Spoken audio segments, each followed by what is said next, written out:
के उधना इलाके की घटना। हत्या देर शाम उधना इलाके के महावीर मार्केट की पार्किंग में हुई। बाजार के सामने मोटरसाइकिल पार्किंग को लेकर हुई साधारण लड़ाई में एक व्यवसायी की मौत हो गई। उधना पुलिस ने हत्या करने वाले आरोपी रीठा को पकड़ लिया। उधना पुलिस ने वारदात में शामिल सिरफिरे इस्लाम नीरज गंगाराम को पहले गिरफ्तार किया था। आरोपी पहले भी चोरी और मारपीट की वारदात में शामिल रहा है। महावीर मार्केट में इलेक्ट्रॉनिक्स की दुकान करने वाले व्यापारी सुभाष खटीक पर जानलेवा हमला किया गया। पार्किंग की जगह देने को लेकर झड़प हो गई। सिरफिरे इस्लाम ने व्यवसायी से झगड़ा कर खुद के अलावा खुद पर भी चाकू से वार कर लिया। कुछ देर इलाज के दौरान व्यवसायी की मौत हो गई।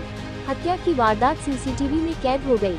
सीसीटीवी के आधार पर पुलिस ने आरोपी को गिरफ्तार कर लिया। ताज़ा खबर देखने के लिए देखते स्टार न्यूज नेटवर्क। जय हिंद।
ગઈકાલે ઉધના પોલીસ સ્ટેશન વિસ્તારમાં મહાવીર કોમ્પ્લેક્સ પાસે એક હત્યાનો બનાવ બન્યો હતો।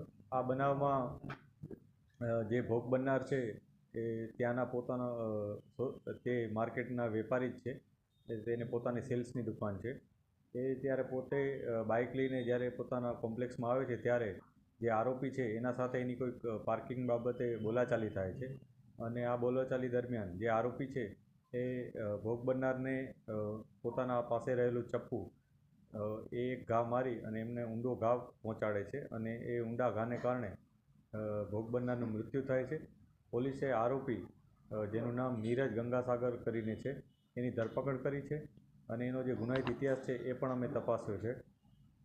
આરોપી અગાઉ ચોરીના ને એવા પ્રકારના ગુનાઓમાં સંડોવાયેલ હતો અને પોતે કોઈ નિશ્ચિત જગ્યાએ રહેતો નથી, એ ફરતો રહેતો હોય છે, ગમે ત્યાં સૂઈ જાય છે।